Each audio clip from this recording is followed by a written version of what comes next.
Alexandre Missov, bonjour. Bonjour Ariane. Alexandre, vous êtes candidat En Marche à la mairie du 7e arrondissement. Alors d'abord, avant d'aborder votre programme, qu'est-ce que ça change à votre niveau, le retrait de Benjamin Griveaux? Le retrait de Benjamin Griveaux a été vécu comme une épreuve évidemment par tous les militants qui s'étaient engagés dans cette campagne, mais il ne part pas en laissant un désert derrière lui. On a une équipe qui est organisée, on a un programme qui a été travaillé avec des comités d'experts qui ont bossé dessus très sérieusement. Et puis Agnès Buzyn a accepté de reprendre le flambeau avec talent, avec dynamisme et avec envie. Et sur le terrain, l'accueil qui est réservé à la candidature d'Agnès Buzyn est excellent. Donc on retrouve une nouvelle dynamique et, j'allais dire aussi, une nouvelle motivation pour faire campagne, pour ne pas laisser la politique des boules puantes et des campagnes sur Internet empêcher le choix démocratique. Alors vous êtes né dans le 7e, vous avez grandi dans le 7e, vous habitez le 7e arrondissement aujourd'hui. Quels sont les sujets qui vous tiennent à cœur? Je suis né dans le 7e arrondissement et j'y habite aujourd'hui. Dieu merci, comme tout le monde, j'ai quand même roulé votre bosse. Je suis sorti de mon arrondissement. J'ai habité aussi à l'étranger et puis ailleurs en France pendant quelques temps. Et puis avec mon premier salaire, j'ai habité dans le 19e, ensuite avec mon deuxième dans le 18e, avec mon troisième salaire dans le 9e arrondissement. Et je suis revenu il y a 12 ans dans le 7e arrondissement, où avec ma femme nous élevons nos 2 enfants. Alors donc vous êtes quand même un produit du 7e. Je suis un enfant du 7e. Vous êtes un enfant du 7e et vous avez le virus de la politique qui coule dans vos veines. J'ai un certain antécédent familial dans le domaine de l'action publique et de la politique. Mais c'est quand même mon premier engagement à 44 ans. J'avais jusque-là réussi à me tenir à l'écart des circuits politiques très engagés, même si évidemment je suivais toutes les campagnes avec beaucoup d'attention. J'avais suivi celle d'Emmanuel Macron et j'avais participé sur le terrain aux actions militantes au moment de son engagement. Mais là, travaillant sur Paris, sur le Grand Paris depuis des années, j'ai tendance à toujours valoriser ce qu'il y a de bien dans notre ville. Et il y a énormément de choses positives, mais il y a aussi énormément de petites choses qui individuellement sont peut-être pas énormes, mais dont la somme font une fatigue et une pénibilité de vivre en ville. Et avec mes colistiers, on est 14 sur la liste du 7e arrondissement, voilà, on n'a pas voulu se résigner à regarder ces choses et à se dire, maintenant, nous qui habitons le 7e, nous qui avons des expériences professionnelles variées, on veut s'engager pour améliorer au quotidien la vie des habitants. Alors qu'est-ce qui ne va pas, qu'est-ce qui ne marche pas dans le 7e aujourd'hui? Ce qui ne marche pas, c'est vrai qu'on est le plus bel arrondissement de la plus belle ville du monde, donc je ne veux pas donner un signal trop alarmiste par rapport à ça, mais d'abord, il y a un phénomène global de fuite des familles à Paris. Sur la dernière mandature, c'est 55 000 familles avec enfants qui ont quitté Paris. Si Paris se vide de ses habitants, et si surtout Paris se vide de ses familles, ça veut dire des écoles qui ferment, ça veut dire des commerces qui ne vivent plus que par l'activité touristique, et donc qui perdent ce savoir-faire qui fait la force de Paris. Et le risque que Paris devienne une ville-musée, il est particulièrement fort dans le 7e. Le 7e arrondissement a perdu 10% de sa population sous le dernier mandat de Mme Dati et de Mme Hidalgo. Et si on laisse ce phénomène se poursuivre, eh bien, le 7e arrondissement deviendra un territoire sans âme. Et c'est contre ça qu'on veut lutter. Alors cette fuite démographique, elle s'explique notamment par les prix de l'immobilier qui sont extrêmement élevés et les familles ont du mal, et surtout des primo-accédants, à venir s'installer dans le 7e aujourd'hui. Elle s'explique par les prix de l'immobilier à l'achat et par la faiblesse de l'offre locative.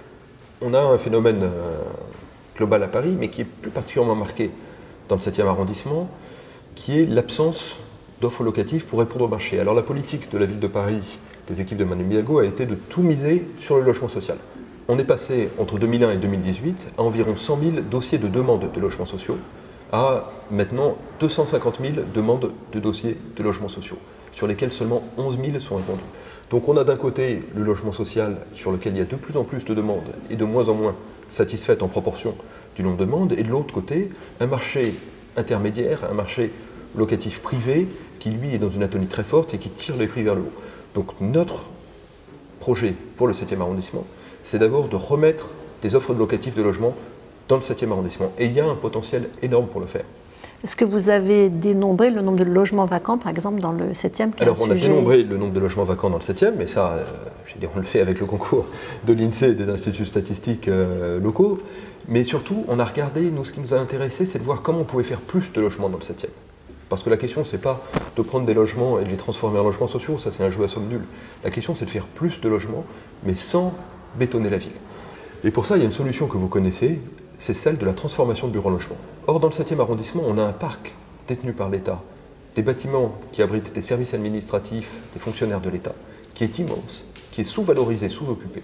Et donc notre projet a consisté à identifier les endroits sur lesquels on pouvait rationaliser l'occupation de l'espace dans le 7e arrondissement pour le transformer en logement. Je vous citerai un cas, il y a un des ministères qui est dans le 7e, on en a beaucoup dans le 7e, à peu près autant que d'ambassades, un des ministères qui occupe 25 000 m², boulevard des Invalides. Sur ces 25 000 m², il y en a 5 000 qui sont destinés aux archives.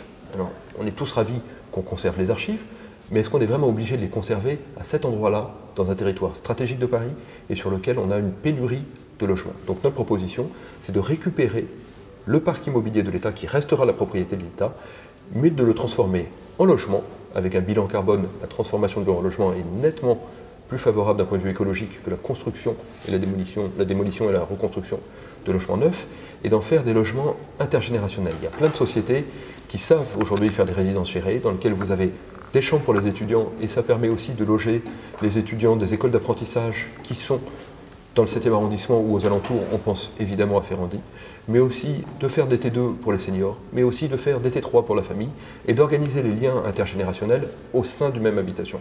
Ça remet de la vie, ça remet l'activité, ça lutte contre les classes qui ferment, contre les écoles qui ferment, et ça permet au commerce de continuer à prospérer. Donc ça, c'est la mesure phare du plan. C'est une des mesures phares, mais je suis toujours un peu mal à l'aise avec le terme mesure phare, parce qu'un phare, ça éblouit et ça dissimule un peu le reste. Donc faire une mesure phare, ça consiste à tout mettre sur un élément.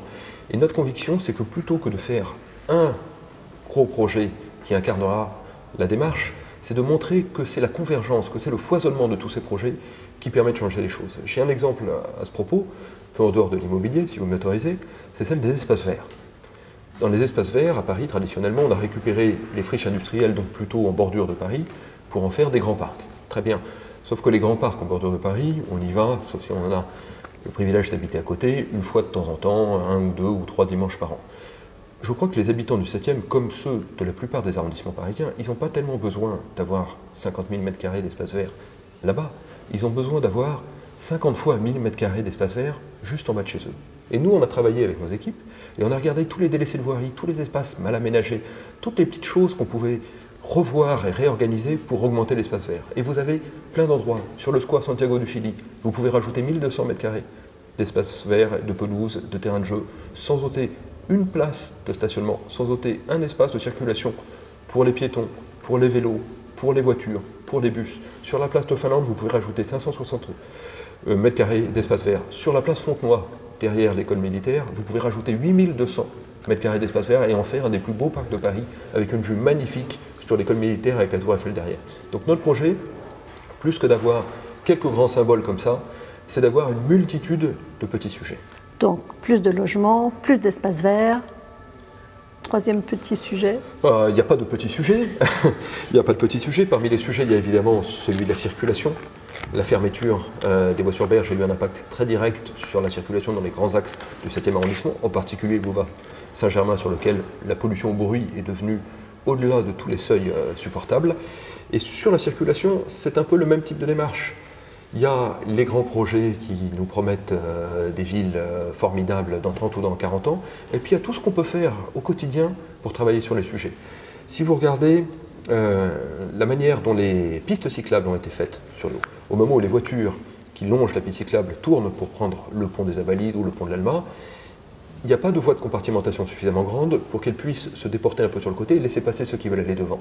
Ce qui fait que toutes les voitures qui sont derrière et qui, elles, voudraient bien aller tout droit, klaxonnent et s'énervent pendant que la voiture attend que les vélos et les trottinettes passent dans les deux sens. Donc là, en réaménagement de ces carrefours, on peut ramener de la fluidité dans l'arrondissement. Il y a la question des travaux. On a eu récemment le cas au coin de l'avenue Bosquet et de l'avenue Lamothe-Piquet où on nous met des palissades de chantier qui bloquent le carrefour, sur lesquels les bus essoufflés ne peuvent même plus passer sur le carrefour. Les palissades restent 3 semaines avant que le premier ouvrier ne pointe le bout de son nez. Et une fois que les travaux sont finis, les palissades, elles restent encore 15 jours derrière. Donc c'est toutes ces petites choses, si on les règle, si on s'attache aux détails, si on travaille avec minutie, avec application et avec une envie sincère de changer les choses, c'est là qu'on peut faciliter la vie des habitants. Qu'est-ce qui ne va pas dans le bilan de Rachida Dati ? Je pourrais répondre de la même manière à qu'est-ce qui va. Elle n'a pas de bilan dans le 7e parce qu'elle ne s'intéresse pas beaucoup justement à tous ces petits détails qui font la vie quotidienne des gens. elle n'a pas d'implication forte sur le terrain, et donc elle n'a jamais su travailler les dossiers du 7e avec la rigueur, le sérieux et le professionnalisme que ça demande. Et puis, sur les grands dossiers dans lesquels elle doit travailler avec la ville de Paris, elle n'a pas été plaider la cause du 7e arrondissement avec la ténacité et la rigueur qu'on est en droit d'attendre de notre maire d'arrondissement.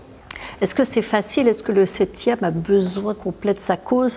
Vu de l'extérieur, c'est un arrondissement extrêmement privilégié par rapport à d'autres quartiers de Paris qui sont évidemment moins bien lotis. Comment on fait pour défendre le 7e? Le 7e, évidemment l'endroit où habitent les habitants du 7e, pardon pour la litote, mais c'est aussi un élément du patrimoine de Paris, du Grand Paris et de la France. Donc travailler sur la qualité de vie, travailler sur la qualité de promenade, les espaces de circulation, la culture dans le 7e arrondissement, c'est aussi évidemment travailler pour Paris, parce que le 7e n'appartient pas qu'aux habitants du 7e, il appartient à tous. D'ailleurs, sur la culture, quels sont les enjeux aujourd'hui importants selon vous? Sur la culture, il y a énormément de choses à faire et qui ont été un peu négligées. C'est un angle mort de la politique de la mairie sortante dans le 7e arrondissement. On a regardé notamment un point qui est un exemple, je trouve, très intéressant. Vous avez un musée qui a ouvert il y a quelques années à Paris, qui a eu un succès de fréquentation formidable et qui n'a pas coûté 1 centime à mettre en place. Ce sont les grilles du Jardin du Luxembourg. Un jour, quelqu'un s'est avisé qu'en fait, ces grilles, on pouvait y mettre des expositions de photos. Et depuis, régulièrement, on se demande, tiens, c'est quoi en ce moment? Ça, c'est pas dans le 7e. C'est pas dans le 7e. Mais du coup, on a regardé cet exemple et on s'est dit, est-ce qu'on ne pourrait pas faire la même chose? Or, il se trouve que dans le 7e, on a la chance d'avoir, et vous l'avez mentionné, quelques-uns des plus beaux musées de Paris. Vous prenez le 7e depuis le musée d'Orsay, vous remontez vers le musée Mayol, vous traversez vers le musée Rodin, vous passez au musée de l'Armée, vous descendez le Champ de Mars, vous arrivez à la Tour Eiffel, et vous finissez au musée Jacques Chirac du Quai Branly. Et le long de cet itinéraire, vous avez des itinéraires piétons qui sont mal signalisés, qui sont mal valorisés. Et vous avez plein de grilles qui appartiennent au ministère, qui appartiennent aux bâtiments publics, qui appartiennent aux ambassades, qui sont sans charme, sans âme, et sur lesquels on pourrait faire un itinéraire comme ça, évidemment dans les endroits où ça a un sens et où ça n'abîme pas les perspectives, pour rendre l'itinéraire des musées du 7e agréable à fréquenter. Et si on veut avoir aussi moins de cars de tourisme qui passent d'un site à l'autre et qui stationnent dans des rues qui ne sont pas faites pour ça et qui viennent congestionner la circulation, il y a aussi un message à faire passer en disant on vous fabrique un itinéraire clair, bien balisé, et sur lequel vous aurez déjà des choses à voir pour aller d'un site touristique à un autre. Donc ça, c'est des choses sur lesquelles vous êtes en train de travailler? C'est des choses sur lesquelles nous travaillons. On travaille aussi sur un projet sur la mémoire du 7e arrondissement, parce qu'on s'aperçoit, à travers cette campagne, de l'incroyable richesse qui réside dans la mémoire des gens qu'on croise sur les marchés, qu'on croise dans les rues. Et on veut travailler autour de ces éléments. Il y a une vieille gardienne d'immeuble qui avait été la gardienne de l'hôtel particulier de Sacha Guitry et qui nous arrête pour nous raconter les visites de Cocteau et de Jacqueline de Lubac. On a l'ancien crémier qui se souvient quand son père lui racontait quand le maréchal Joffre venait acheter ses affaires. Et tous ces éléments qui font la force et qui font la richesse du 7e arrondissement, dans lequel on a eu énormément de grands artistes, énormément de grands écrivains, énormément de grands politiques qui ont vécu. On veut capitaliser sur cette mémoire et en faire un élément du patrimoine du 7e arrondissement en envoyant les jeunes collecter cette mémoire auprès des gens. Et notre conviction, c'est que si la jeunesse aujourd'hui comprend la richesse qui est celle de leur arrondissement par la mémoire, mais aussi par la qualité du patrimoine, par l'histoire de chacune des pierres, ils apprendront à aimer plus leur arrondissement et du coup à le respecter plus. Et ça joue aussi sur l'incivilité. Alors, en 2 mots, vos atouts face à Rachida Dati. Vous êtes du terrain. Nous sommes des gens du terrain. Nous sommes des gens qui avons travaillé dans notre vie.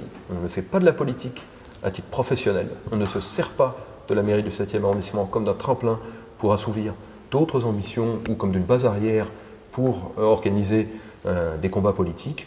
On veut être pleinement engagé pour le 7e arrondissement et on est des gens sérieux, méticuleux et appliqués qui voulons changer au quotidien la vie des habitants. Merci beaucoup Alexandre Missoff. Merci.